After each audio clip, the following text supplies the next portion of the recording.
Hey guys, how's it going? We are finally back. I did have to take a lot of time off, honestly, from doing the podcast and things like Pebble Talk. I was doing a lot of shorter things, but not so much I didn't have the time. It just mentally I wasn't there yet. So, quick update. I've just been, going through a lot of personal and professional things in life. So, really just kind of had to get through that so we could dedicate time to this. So, as it stands now, we are back. Everything's Gucci. Everything's great right now. So, life is actually cycling through really, really, really, really well. My two wonderful co-hosts, they kind of have their own things going on with school being back and everything. So, some stuff may, come along with them as well, but the bulk of it will probably be me moving forward, unless they want to chime in when they want to chime in. Today, I actually read a couple articles in the last little bit, and one thing that kind of really came to pass a lot, uh, was people just kind of going through relationships, and I have a lot of friends who are kind of going through similar things. Not so much just breakups alone, but just like loss in general, especially with the times we have now. I've had a lot of friends lose family members to COVID.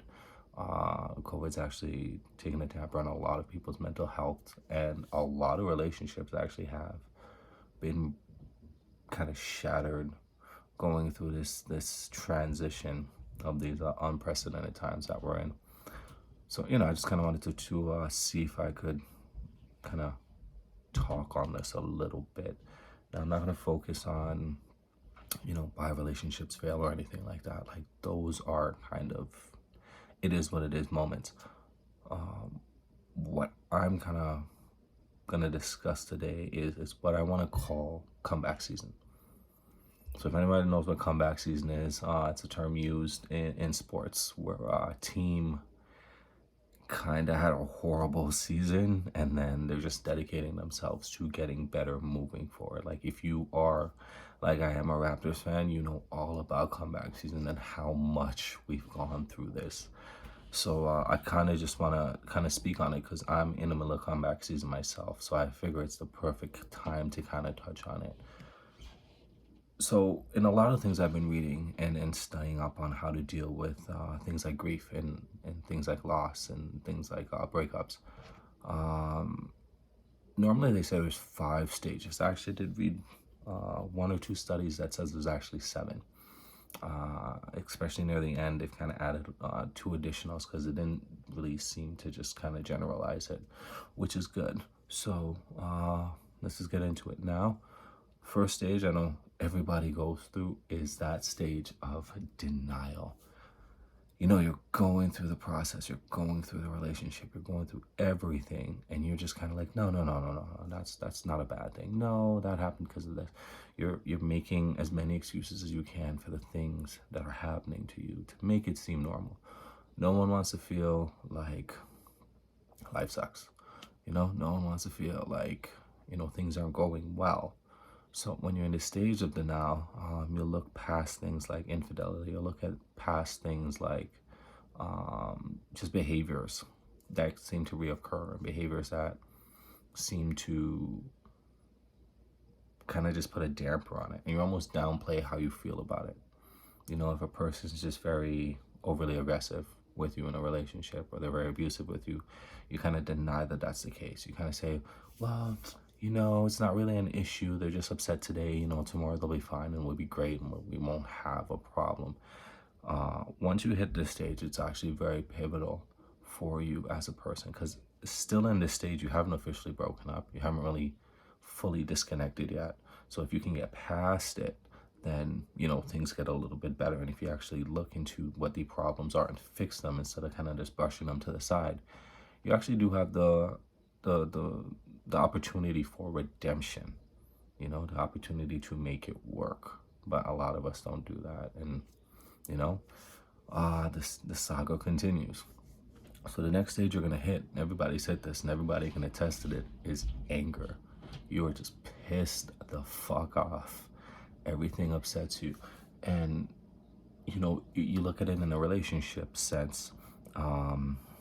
It's you just being mad at the other person. You're mad at them for what they've done.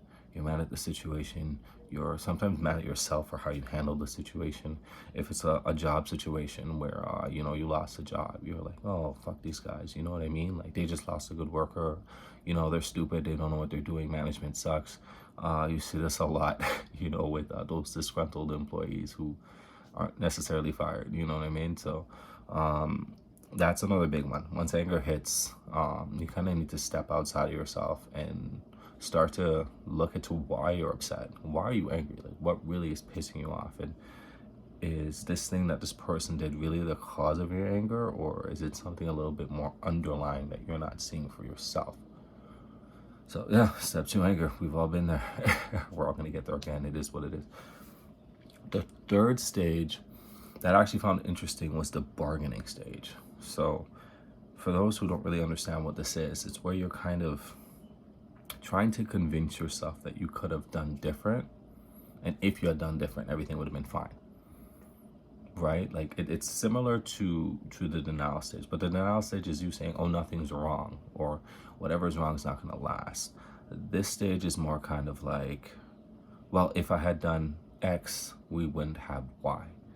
In the case of a relationship, oh, if I was more supportive, this person would have been around. Oh, if I didn't make so many mistakes, they would want to be here.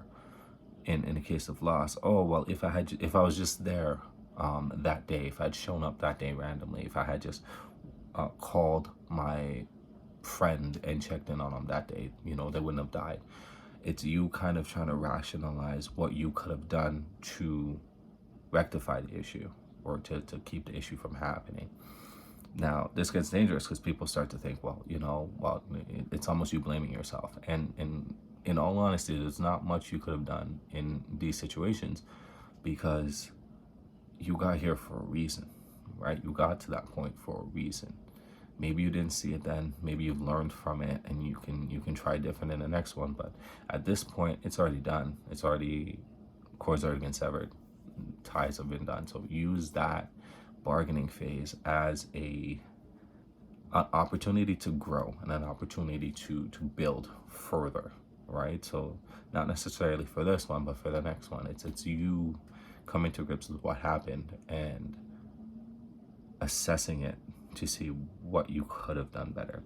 And in all honesty, at that point, there really wasn't much you could do, because a lot of these times in these situations, like, you've done it already. You've already been there. You were at the point where you were supportive. You were at the point where you gave 100%. You were at the point where you overlooked certain things, and you still wound up where you ended up. It's you just trying to rationalize, well, no, you know what? I could have done better. And it's not bad. It's not good. It's just really how you take it and what you do with it. That's the most important part. The fourth is probably the roughest one you're going to go through, and this is the depression stage. Now, everybody hits this. Everybody gets to this point. It just hits you differently. There's almost layers to this. Being a person who dealt with it, myself, I can attest to the fact that even going through it, you go through it in different stages. Right? There's times where it's very light, and there's times where it's heavy as fuck. Right? Those light days, it's like, yeah, everything's all right. It's not bad. You feel a little tired. You feel a little down. You're a little irritated, but that's about it. It doesn't get any further than that. And then there's other ones where it's just kind of like you can't even get out of bed. You can't think about anything else other than what you're going through. You're trying to figure out your feelings. You're trying to figure out everything, and nothing makes sense. Everything just kind of seems personal. Everything kind of seems like the end of the world. And it really is a scary place to be. It is really a difficult place to be, because no one really knows how to navigate through it. You know what I'm saying? It's like, it's not like there's here's the steps to beat it. No, it's really you figuring it out. It's one of those trial and error things. There are little things you could do to kind of like make it a little bit lighter and kind of help you manage it. It takes forever to get out of sometimes. Me personally, I've kind of on the path of fully getting out. I'm not going to say fully getting out of it, but getting better every day dealing with it and kind of pulling out of it. The podcast actually helps me because I get to kind of talk about these things and get these feelings and these thoughts out. So bless anybody who's listening, because that'd be sick. Hope it can help you guys too. The depressive stage is the worst. Take the opportunity to learn from yourself. Take the opportunity to better yourself. Depression stage is usually very lonely. You're disattached from a lot of people because you don't know how to deal with people. You don't trust people. You don't look at certain people the same way, though their behavior may not have changed to you. It's all in your head. It's your perception of your situation at the time.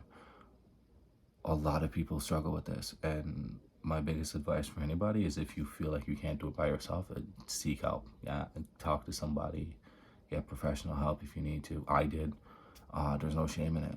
There's no shame in going to a professional who knows how to deal with these things and using that to get out, because it's worse to stay in it than to have shame and stay out. So get out of it as fast as you can. You usually hate everything, and you usually beat up yourself the most in this stage, right? This is where in your mind you're like, oh, I'm not for anybody, no one's gonna want me. Even in the sense of it too, it's like you almost look at things in a negative way, and you have a fear behind it. I know friends who have gone through it. They're like, no, I don't want to be in a relationship. And it's like, why?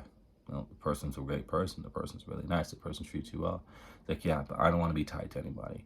I don't want to have to invest into anybody, because you've done that and look what happened. You know what I mean? So that is really not the best to be in, but everybody kind of goes through it a little bit differently. So if you know anybody going through it, just be patient with them. You know, don't downplay it. Don't make it seem like it's nothing. Don't make it seem like they're overreacting. Like these wars in their head are real. A lot of people who go through depression, you see them to become gym rats, like out of nowhere, out of the freaking blue. They go from like, I work out maybe once a week, maybe once a month, to like, I'm in the gym every day, because that's where we kind of fight these battles. You know what I mean? Like I'm one of them. I've gotten mad swole like over the past few months, just because that becomes like my sanctuary. It's one of the things that I do to kind of like keep my sanity. You kind of go in there and you put all your energy into that and you get it out. You know, some days, I've had days where I went to the gym and I was at the gym for 3 hours. Legitimately 3 hours, working out for 3 hours. It's not healthy. It's freaking insane. The next day you feel absolutely destroyed, but you needed it to kind of get it out. You know, you needed it to get the mental going. So yeah, just try to support those people in that stage as best as you can. And you being the person in that stage, don't be afraid to write things down. Don't be afraid to, if you have any thoughts or anything like that, do something like this, like record yourself talking about it, because we don't necessarily listen to other people, and we give ourselves the best advice we can give. We just don't listen to it. So these kind of things help. Coping helps, getting help helps. Do things that you normally did before. Do hobbies that you did before you were with that person. If it is over a breakup, if it's over a job, get back out in the market, do some volunteering, do something to kind of bolster your confidence, because that's what's going to take the biggest hit. And that's kind of one of the biggest tells for someone in depression, is that they're very self-deprecating and they don't really have the confidence they used to have. I know for me, it was gone. So it took me a while to kind of get it back. Still kind of there, building it, but it is what it is, day by day. Next is you getting past all of this. So step 5, I call it the start of the comeback season, right? This is where comeback season comes into play. This is you looking at the situation and saying, yeah, that was rough as fuck, but there's some positives here. This is you assessing everything and not negating that the negative things exist, accepting that they exist, knowing that they exist, seeing that they exist, knowing that I went through that shit.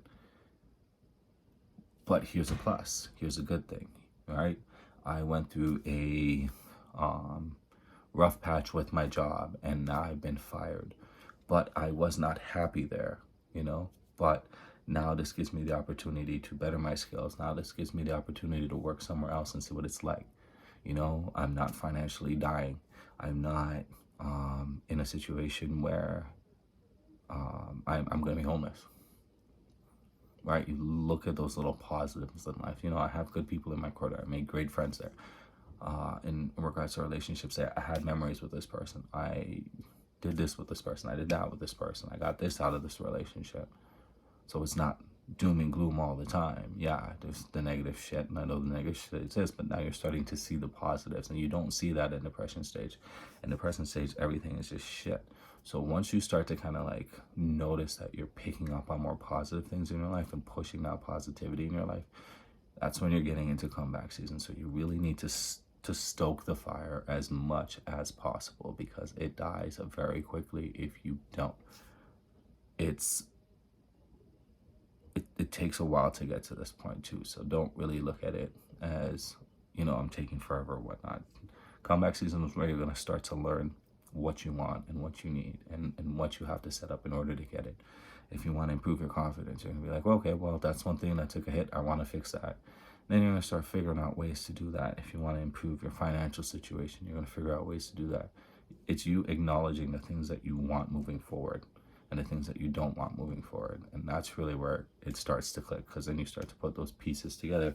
And then you get into the next stage, with the reconstruction stage. Recon is the best. Recon is, it's like watching a child grow.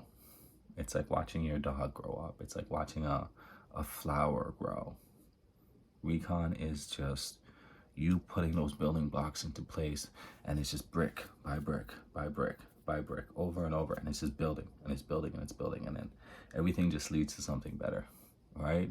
If it's a job loss, it's like, yeah, you know, I lost this job, but I'm going to start off at this place, see how it goes. And you start at that job, and you're learning new things, you're meeting new people, and it's like, wow, I actually like this. I'm doing well. I'm getting there. This is impressive, you know, in regards to like, if you are coming out of a relationship, it's not necessarily you going back into dating. It's like, wow, I'm actually okay being alone. Oh, wow, I never used to do this before. Or, wow, I haven't done this in forever.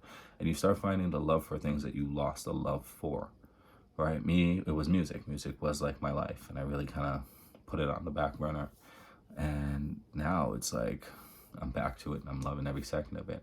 So you start to gain friendships. You start to gain your confidence back. You start to gain new skills. You start to understand yourself. So when you were in comeback season, you were thinking about what you needed to fix, and recon season is you fixing those things. It's you building that house piece by piece, and it's absolutely amazing. Now the last step you're going to get to long before you're even done doing what you got to do, right? You're still in recon stage at this point, but you come to the point of acceptance, and acceptance really is a beautiful thing. And it's you looking at all those negative things that happened and said, you know, you're saying to yourself, yeah, it happened. Yeah, it was rough. But I'm okay with that. You know what I mean? Did I do some bad things? Yeah, I'm okay with that.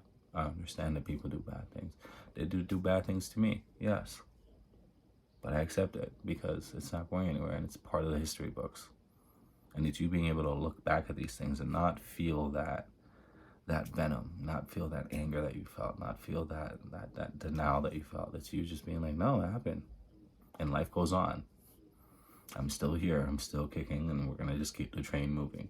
Acceptance phase is when you know you've kind of gotten past all of it, and it's legitimately the step you're gonna hit before you come out of that depressive stage. So getting to acceptance really is the overall goal for all of this. Now, I hope this helps somebody. I really do. If you guys want me to do more of these, just let me know. I just came across it and thought it was cool, and kind of wanted to talk about it because it's very fresh in my mind, because, again, I'm coming out of this myself. That being said, we're going to have a lot more content coming out.